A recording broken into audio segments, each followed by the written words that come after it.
अगर भगवान की दया से इंशाल्लाह अगर जनसुराज की सरकार आती है तो शिक्षा प्रणाली कैसी होगी, शिक्षा व्यवस्था कैसी होगी, इसका एक बेसिक आंसर ये है कि बहुत सिस्टमैटिक होगी। नाम के वास्ते कि गांव-गांव में स्कूल बना दिए जाएं, गांव-गांव में भवन क्रिएट कर दिए जाएं, वो सिस्टम फॉलो नहीं होगा, क्योंकि उस सिस्टम में भ्रष्टाचार हो रहा है ज़्यादा। उस सिस्टम में जो रिसोर्सेज है उसका फ़ायदा उठा लिया जा रहा है, और जो बच्चे जिनको मिलनी चाहिए शिक्षा की का जो गिफ्ट है, शिक्षा का जो तोहफा है वो मिलना चाहिए, वो नहीं मिल रहा है। तो खिचड़ी पे भ्रष्टाचार, भवन निर्माण पे भ्रष्टाचार, टीचर अपॉइंटमेंट अगर हो जाए तो उसके प्रेजेंस पे उनको तो पैसे दे के बोला जा रहा है कि भाई मार्क हो जाएगा अटेंडेंस, तुम घर बैठो। तो इससे फ़ायदा क्या हुआ? आपने सारी थियोरेटिकल बॉक्सेस चेक कर दिए कि हमने इतना खर्चा कर दिया, हमने गांव-गांव स्कूल बना दिया, ज़िला में ये हो गया और सब ठीक है। तो फिर जीर्णोद्धार की आवश्यकता क्यों पड़ रही है इतनी ज़्यादा? उसके जगह जो हमारी पार्टी ने जो एक दिया है मुद्दा कि एक-एक प्रखंड रिकॉग्नाइज किए जाएंगे, उन प्रखंडों में, और बहुत अच्छा एग्जाम्पल दिया है प्रशांत किशोर जी ने नेतरहाट स्कूल का। नेतरहाट प्राइवेट स्कूल नहीं है, नेतरहाट को बिहार सरकार चला, अभी इस वक्त झारखंड में चला गया है, बट जब वो बना था 1952 में, बिहार सरकार का स्कूल है वो उन्होंने ही सारी बहाली की, वही चलाते रहे, और बहुत अच्छे सारे जितने ब्यूरोक्रेट्स, डॉक्टर्स, बड़े बड़े लोग वहाँ से पढ़कर निकले और कम पैसों में बहुत बढ़िया पढ़ाई करके निकले। उसी के तर्ज पर हर प्रखंड में ऐसे स्कूल्स बनाए जाएंगे, ये हमारा प्लान है। और इसमें आप कहेंगे कि प्लान है तो हवा में कैसे हो सकता है, इस पर खर्चा कहाँ से आएगा, बजट कहाँ से आएगा? भाई साहब, अभी हमारा बजट जो है हमारे राज्य का 50,000 करोड़ है शिक्षा का बजट स्कूलों के लिए सिर्फ। उसमें से अगर 1/3 1500 करोड़ भी आ जाए ना, तो ऐसे कम से कम 20 नेतरहाट बन सकते हैं। और उसमें बहुत अच्छे से आपके हर गांव में स्कूल होना ज़रूरी नहीं है, गांव के within half an hour school होना ज़रूरी है। फिर बसों का इंतज़ाम किया जाएगा, बच्चों को पहुंचाया जाएगा।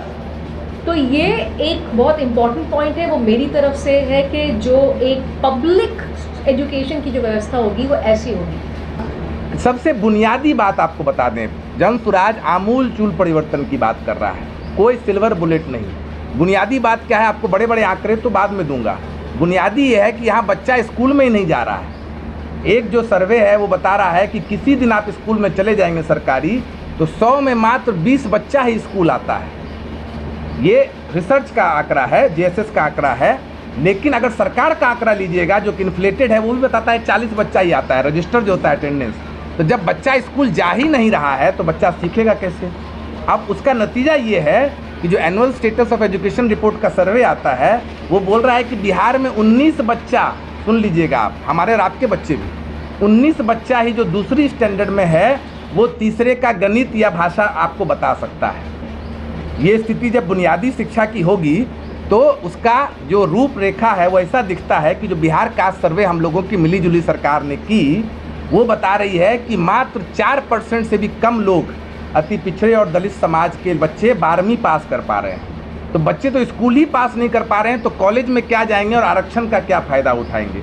इस व्यवस्था को तभी बदला जा सकता है जब सरकारी स्कूल, प्राथमिक स्कूल में आप आमूल चूल परिवर्तन लाएंगे, जिसमें नए विद्यालयों को बनाना, प्री सर्विस शिक्षक ट्रेनिंग, शिक्षा के पहले जो ट्रेनिंग होती है उसको बेहतर करना, इन सर्विस टीचर ट्रेनिंग को बेहतर करना, करिकुलम को बेहतर करना, समुदाय के साथ बातचीत करना, क्योंकि आप समुदाय का संदर्भ हटा देंगे और आप यहाँ पर ए फॉर एप्पल पढ़ाएंगे तो बच्चा ज़िंदगी में कभी नहीं सीखेगा। आप यहाँ पर पेंगुइन के बारे में बताएंगे तो बच्चा कभी ज़िंदगी में नहीं सीखेगा। तो आपका जो करिकुलम है उसको बेहतर करना, टीचर रिक्रूटमेंट को बेहतर करना, स्कूल की व्यवस्था को बेहतर करना। और इसीलिए जनसुराज जब आएगा तो सबसे पहला काम करेगा कि अभी पूरे बिहार में मात्र 52 केंद्रीय विद्यालय हैं, 554 प्रखंड हैं और मात्र 39 नवोदय विद्यालय हैं। तो कहाँ जाएगा गरीब का बच्चा? हम में और आप में से कई लोग अगर बेहतर शिक्षा मिली होती तो और बेहतर कर रहे होते। हम और आप दोनों इसी शिक्षा व्यवस्था के मार हैं, आप नहीं, हम तो डेफिनेटली हैं। तो इसीलिए जनसुराज आएगा तो जैसा कि अनुकृति जी ने कहा कि पहले साल में ही व्यवस्था को आमूल चूल परिवर्तन करने में समय लगेगा। 15 साल से जितने बच्चे हैं, छोटे बच्चे हैं, उनको वो जिस स्कूल में पढ़ना चाहें वो एडमिशन ले सकते हैं, उसका पूरा खर्च